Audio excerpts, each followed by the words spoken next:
po yung una niyo pong ginawa nung naganap po yung sunog? Yung anak ko, yun, ginising ko, umalis kami. Iniwan ko na lang yung mga paninda ko para, siyempre, saan ibang buhay, di ba? Nasa naman paninda. Yun. Muntik na itong mawala, yung akala ko, sunog na rin eh. Hindi ko nakita, umiyak ako. Siyempre, yung ito kasi wala din to. Napunta sa kapatid niya, yung nagkataon na nagsunog. Inalaman niya na sunog.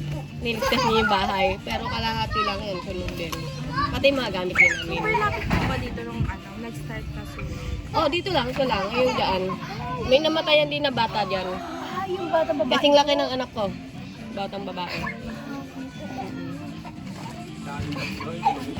Ano po ang mga pagbabagong emosyonal at mental na napansin mo sa sarili mo matapos ang sunog? Ito, panibagong buhay. Yung pinagbibigay sa amin yun, pinatayo namin dito.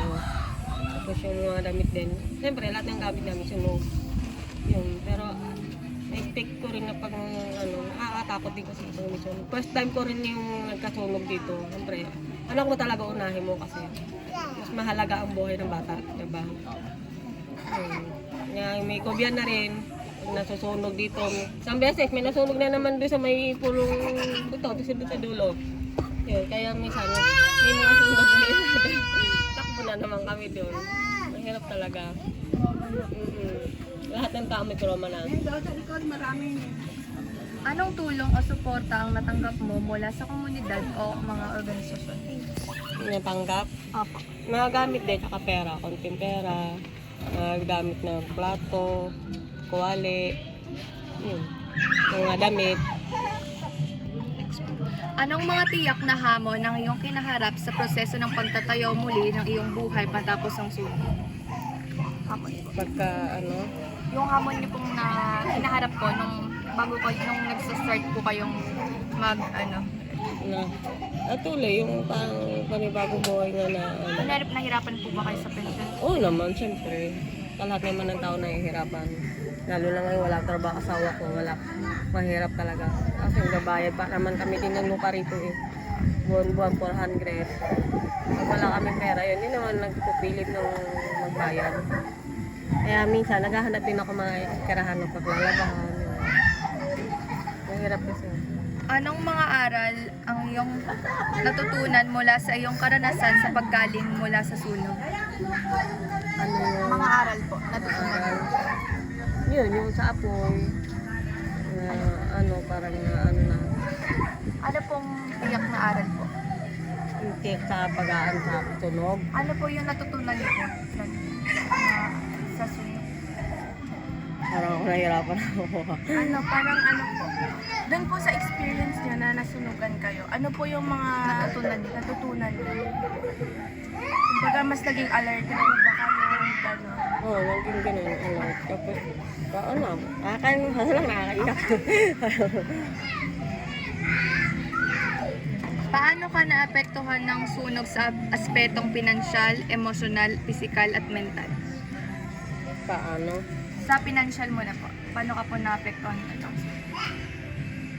Nagpektuhan sa sunog. Parang lang, hindi ko masyado Kumbaga sa sa pera niyo po, paano po ba naapektuhan niyo? nasunog. Na nasunugan. Wala na. Nadamay dun eh. Siyempre, inatakbo, isang oras na yun kasi, tinakbo ko na kasi.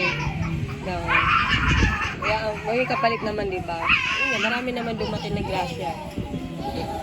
Sa emotional po?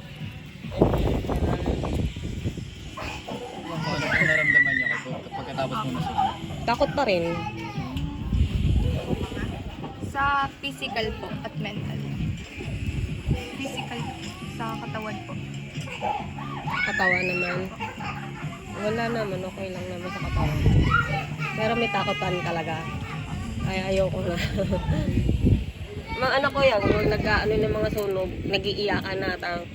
May phobia na rin mga anak ko. Sabi niya, mama sunog. Kasi narinig nila yung diba? Yun.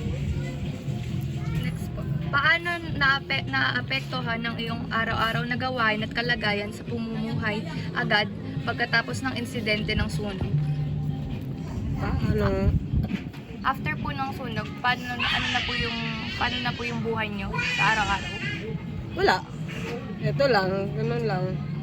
Kaya mahirap. Walang ano sa araw-araw. Ano pong, sige po. Mahirap talaga pag naapektuhan kasi siyempre wala kang ano sa kita araw-araw. Kaya ito, yun, nanghiram lang ako ng puhunan nito eh. Iyon ang hanap buhay ko ngayon. Magkano lang naman kinikita ko din. Wala pa ito kahapon wala ang kita eh, 200 lang. Yun, mahirap talaga. Paano mo naitaguyod ang pagbabangon mo matapos mawala ang lahat ng iyong ari-arian sa sunog? Ano, Paano po kayo nakabangon ulit after po ng sunog? Kahit paunti-unti po. ayun, yung binigay sa amin na konting kulong. Tapos yung walang gagastos-gastos namin ng budget. Okay. Next po. Paano mo napapanatili ang pag-asa at motibasyon sa panahon ng mga hamon at pagtatayo at paggaling? Paano nyo po napapanatili yung parang positive mindset na hindi po kayo susuko kahit ganito na yung kalagayan? Oo, laban lang. Paano? Dasal lang naman eh. Diba? Pero minsan nasuko na rin ako. Minsan naiyak ka talaga ako sa mga hindi ko na kaya. Minsan yun nga yung pagtatalo din namin. Maluluka ka. Yung pagtatalo din namin. Muntik na rin kami maghiwalay. Pero sabi nga nila, laban lang. Pero ako nasuko na talaga ako. Gusto ko na talaga, muntik na rin ako magbigti. Ay! Kasi ayoko na.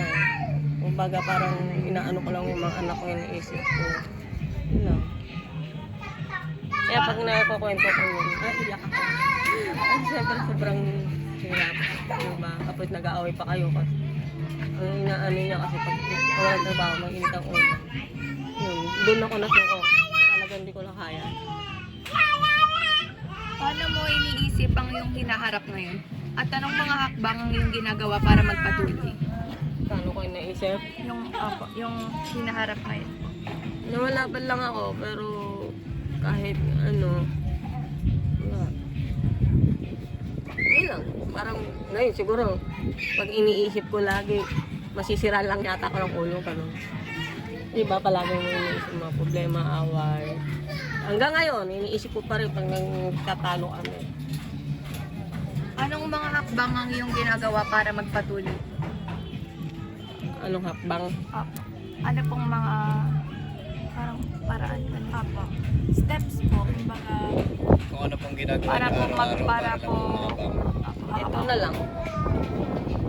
Ito yung napang ko. Tapos yan nga, sabi ko sa inyo na hindi ako, kahit sinasabi ko na hindi ko na kaya, inaano ko pa rin yung pag-iisip yung hakbang para mabuhay kami. Nahanap din ako na extra. Wala naman ako makita eh. Sana matulungan niyo rin kami. Paano naapektuhan ang iyong mga relasyon sa pamilya, mga kaibigan at mga kapitbahay ng sakuna? Paano po naapektuhan ng sunog yung relasyon nyo ng pamilya nyo po, kaibigan, saka mga kapitbahay? Kaibigan, wala akong kaibigan eh. Sa pamilya po, Eto, paano po naapektuhan ng sunog? paano na-expectuhan? Kunyari po, after po ng sunog, ano po yung status niyo na lang po? Like, paano po kayo ano ng pamilya niyo? kumbaga po parang sa pamilya niyo po, like mas naging matibay po yung pagsasamahan niyo or yun nga po. Hindi ko masasabi kung magiging matibay. Kasabi niyo po na nag-aaway. Pero hindi ko rin talaga masasabi na habang buhay kami na magsasama. Kasi hindi mo naman masasabi din, diba? May mga anak din kasi ako sa una. Kaya, yun. Yun lang po. Thanks.